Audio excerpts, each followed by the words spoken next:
నేరేడుచర్ల ప్రభుత్వ ఆసుపత్రిలో ఒక మహిళకి ప్రసవం చేశారు. అది అంత గొప్ప విషయం ఏముంది, ఏ ఆసుపత్రిలో అయినా ప్రసవాలు చేయటం అంటారా? ఆ ఆసుపత్రిలో ప్రసవం చేయించుకున్న ఆవిడ ఒక డాక్టర్ అన్నమాట.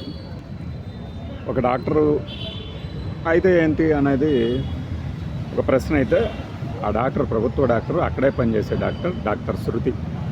ఈ సందర్భంగా ఆవిడికి అభినందనలు తెలియజేయాలి. ఎందుకంటే ప్రభుత్వ టీచర్లు ప్రభుత్వ పాఠశాలలో తమ పిల్లల్ని చదివించరు, అలానే ప్రభుత్వ డాక్టర్లు సరిగా పనిచేయరు, వాళ్ళ ప్రైవేటు వృత్తి మీదే అంటే వ్యాపారం మీదే దృష్టి పెడతారు అంటారు.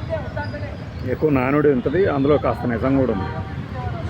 అదే క్రమంలో మరి తాము పనిచేసే ఆసుపత్రిలో ఎలాంటి పరికరాలు ఉన్నాయి, ఎలాంటి వసతులు ఉన్నాయి అని చెప్పడానికి ప్రచారం కన్నా కార్యాచరణ మిన్నా అనుకున్నప్పుడు అదే ఆసుపత్రిలో ఆవిడ ప్రసవం చేయించుకోవడం అనేది ఒక గొప్ప విషయం. అయితే జిల్లా కలెక్టర్ గారు హాజరయ్యి ఆవిడకి కిట్స్ ఉంటాయి కదా, మాతా శిశు సంరక్షణ కిట్లు, అవి ఇచ్చారట.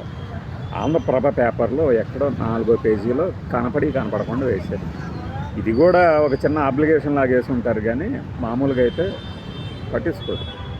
బట్ ఇలాంటి వాటిని హైలైట్ చేసినప్పుడు ఏంటంటే ప్రభుత్వ ఆసుపత్రుల మీద కాస్త నమ్మకం కలుగుతుంది. మనకి ఒక 2 నెలల క్రితం బాగా జలుబు దగ్గు ఉన్నప్పుడు వెళ్ళామని చెప్పాం కదా, ఇచ్చిన గోళీలు, ప్యాంటోప్రజోళ్ళు, ఈ సిరప్, సిట్రజిన్, ఇవన్నీ చిన్నవి ఉంటాయి. తెలంగాణ ప్రభుత్వం అని చెప్పేసి దాని మీద ముద్ర కూడా ఉంటుంది.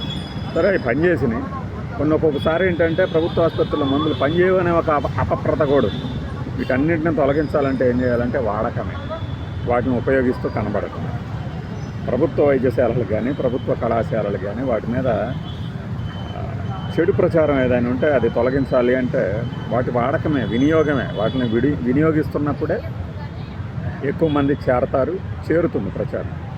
ప్రభుత్వ పాఠశాలలో విద్య అద్భుతంగా ఉంది అని తెలిసినప్పుడు ఎవడైనా 70,000 80,000 పెట్టి పిల్లల్ని చదివిస్తారా స్కూల్స్లో, ప్రైవేట్ స్కూల్స్లో?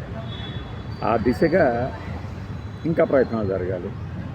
ఆ క్రమంలో డాక్టర్ శృతి గారు కానీ, పేరు అదే, నాకు మర్చిపోతే సారీ, మీకు అభినందనలు మన తరపు నుంచి.